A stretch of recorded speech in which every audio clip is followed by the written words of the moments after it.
Memory transcription subject. Slanik, Venlil Space Call. Date. Standardized human time. September 27th, 2136. Waves of Gajid reinforcements arrived after the Predator's initial takeover. The human strategic advantage was that they could be liberal when hurtling artillery into enemy ranks. Our opponents were more hesitant, bearing the knowledge that civilians were trapped within city limits. To their credit, the Gajids adapted to the novel predatory tactics quickly. To counteract the unmanned UN ships, the fresh troops carried out manual surface-to-air missile launches. That made precision strikes a more challenging affair. From what I heard, most Gajid politicians escaped to an unknown bunker location, which meant the Terrans were also thwarted on their main objective. The humans resolved to hold their perimeter, exacting a heavy price in blood for every inch they were forced to concede.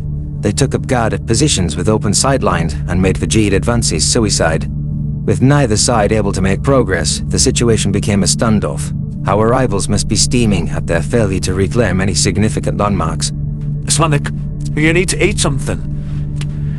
You haven't touched your plate. When on next watch? Tyler mumbled through a mouthful of food. The blonde human was shoveling brown crumbles down his gullet, one after the other. This person that I knew and travelled with was consuming meat. Real, actual flesh bits. Like it was the most ordinary thing in the world. No wonder Marcel had taken Newly away from mealtime and told me I should eat alone. I didn't want to be impolite when Tyler asked if I wanted company. The thought hadn't even crossed my mind that he would indulge in such a savage feast. My appetite vanished as soon as I saw him bite into those rations. There were so many animal pieces contaminating the entire meal. The craziness in my stomach was swelling upward, like a thrashing wave at high tide. He's eating the bird skin and muscle of a dead animal, crunching it between his fangs. Fucking hell, I cursed internally. This predator is spoiling those carcass shavings without hesitation. He's enjoying it even. Acid gurgled in my throat, and I spewed my stomach contents onto the ground. The human's blue eyes widened in alarm, and he rushed to my side. The flesh-eating beast patted my back, whispering soothing words. He dabbed a towel against my mouth, wiping off the vomit specks. It's okay, buddy, Tyler hummed. I didn't realize you were sick. How could this predator try to emulate normal behavior after what he just did? All I could think was that he was a disgusting animal, and that he was probably breathing flesh particles onto my neck.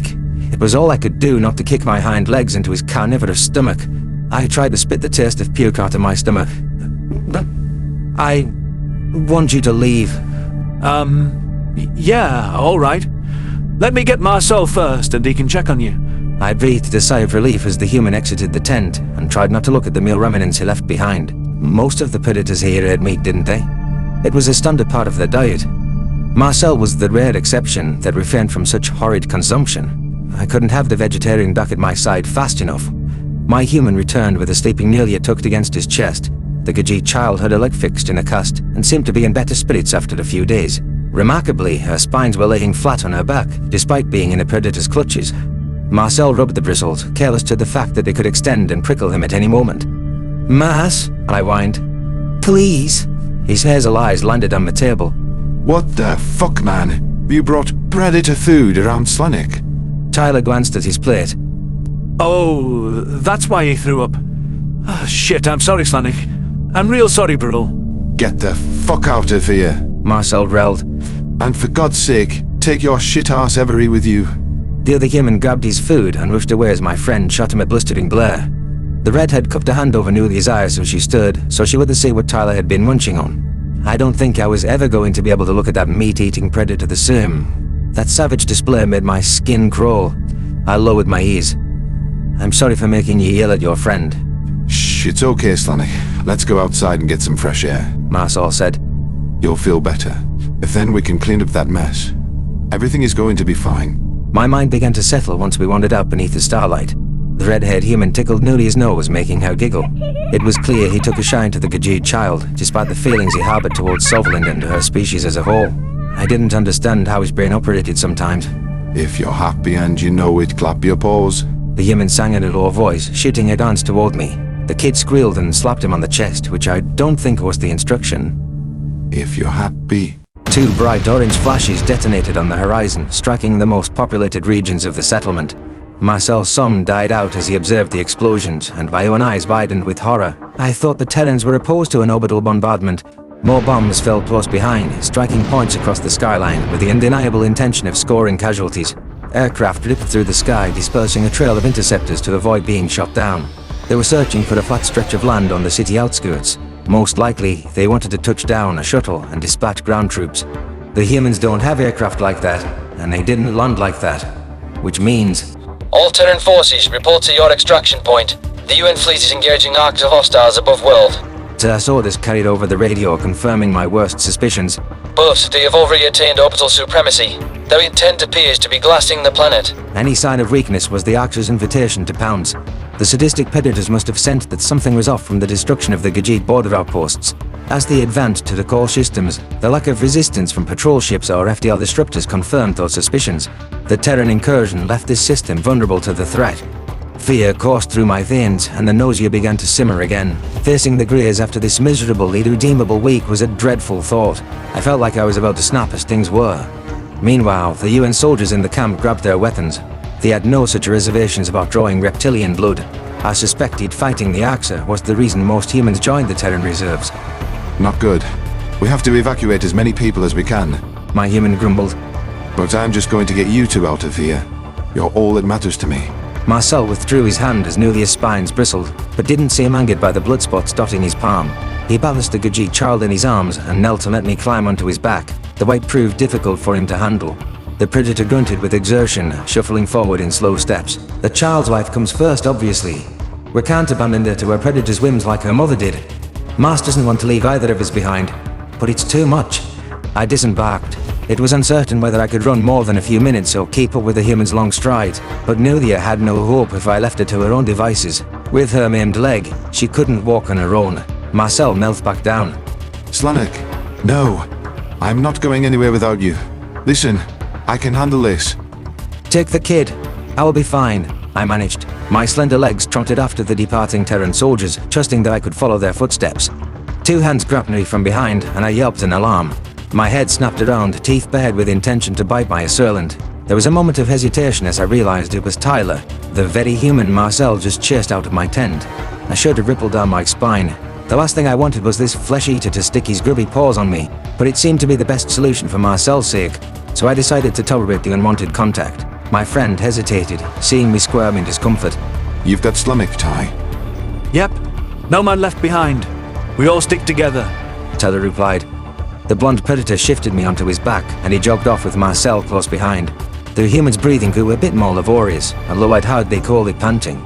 The predators ran for minutes without carving a dent into their stamina. There were merely a few beads of sweat on Tyler's neck. That was odd. The UN soldiers fanned out at the front of the entourage on the lookout for threats. They were shepherding the vulnerable individuals behind them rather than an every man for himself mentality. Terran medics were evacuating any wounded or captives that could stand, including their own hobbled soldiers. They had their fair share of human injuries to grapple with. Some Gajit prisoners attempted to flee as soon as they were released. They appeared to be in decent shape for having been in predatory custody. The humans made little attempt to stop them, watching them go with head shakes. The evacuation couldn't slow for thievful idiots unwilling to act in their own survival interest. A decent percentage heeded the Terran warning about the Arxa threat, falling into the pack. Perhaps they felt indebted to the predators, since many were civilians who would be dead without human intervention. It was unsurprising to see that Marcel wasn't the only one carrying an alien child. Mousy! Nulia wailed. Where are we going? We're going somewhere safe, darling. Marcel panted, accepting the nickname. I think if I tried to call him that, his reaction would be quite different. I need you to be brave. Think of it as a great adventure. Nothing can happen to you when you're with me. Okay? I watched my human from my perch on Tyler's back. There was nothing adventurous about fleeing from an orbital raid. It was possible that nobody would make it off-world alive. A bomb could land atop the ground right now and disintegrate us. More Arxa craft descended through the atmosphere, eager to collect dazed survivors as slaves, pummel the cities across the globe, fill a few transports with cattle, and then finish off the rest. This was a story I'd seen before. Why did so many of the Arxa shuttles get through when ours couldn't? I whispered, more to myself than anything. Tyler sighed. We did take control of the Gajit defenses, and we haven't learned how to use them. My ears curled back as an explosion rocked the city wall a kilometer away. I was relieved to have escaped the confines with such swiftness. A few minutes slower and we would be toast. The humans carved a path through the local orchard, which took up much of the land outside the settlement. Grain fields rested past rows of plum trees, and I figured Terran craft would crunch down atop the stalks. At least we can land ships now. The sooner we're off this forsaken world, the better, I thought. I can't imagine how the Gajit feel, knowing their homeworld is all but lost. The Terrans must look friendly by comparison. Agitated chatter spawned at the head of the pack, and the humans slowed their pace. My gaze locked onto the galaxy's apex predators, who were spread out in search of lone civilians. I had never seen one of the Arxer in person. It was merciful that we spotted them first, but they still stood between us and our resumed extraction point. Their tough grey skin was taut and scaly, forming ridges along their spines. Their long V-shaped snouts were perfect for snapping up prey. Serrated fangs jutted from their mouths even when they were closed. Onyx eyes were dilated to slits and tracked prey with jittery emotions. Their bipedal podding allowed them to lunge forward with unbelievable speed. My eyes zeroed in on an Arxer soldier tearing into an elderly Gajit stomach. The poor guy was still alive, and his screams are audible from here. Younger specimen were being dragged away to serve breeding purposes or toil as slaves. Monsters! Nulia cried. Way scarier than Mausel. I want to go home. Marcel covered her eyes. Toad looked with you. We have to escape from the monsters. They destroyed your home. Fix it! She sobbed. Fix it now! I can't. I wish I could. The Terran soldiers leading the posse crept forward and waved for the group to continue. The Arxer's nostrils flared as we drew within scent range. Something flashed in their eyes as they locked onto the humans. Was that interest? Did they recognize the Peri primates as predators? UN forces opened fire on the Greys and tried to seek refuge behind the orchard trees. They were drawing the reptilians' attention to provide cover for our escape. We darted out into the open, and I prayed that the vessels circling overhead were friendlies. As if on cue, 3 ships with the Terran insignia alighted on the grain field. Our human protectors were locked in a vicious firefight at the edge of my periphery. Here with them were strewn out in lifeless positions. The time they bought us was a mere 30 seconds. We needed to be off the ground as soon as possible. The Arxer had wisened up to the diversion and lobbed their shots at the civilian entourage. It's times like these I wish I had the human's narrow field of vision. I can see all of the terror and death happening around us at once. Tyler pushed himself to his maximum speed and dove into the open side door of a transport.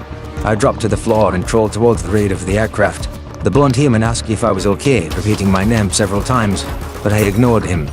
My gaze was focused on the entrance, watching as several passengers climbed in. Dozens of people pushed into the craft, packing in on each other.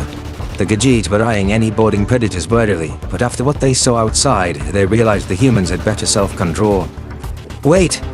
Where was my friend? The engine revved to life, and I screamed at the pilots to stop. Oblivious to any inherent danger, I raced toward the window. Marcel was shouldering a wounded human alongside a medic while still clinging to the kid. Bullets sailed around him, but he refused to abandon his compatriot. He hoisted the half-conscious predator onto the vehicle, then staggered on board with the doctor. My human collapsed on the floor, groaning. The expression on his face spoke of pain, and I hoped it was just exhaustion. I dashed to his side and whimpered at the sight of crimson blood pooling around him. Mausel! Your arm is wet Nulia said. and sticky. Easy now. He murmured.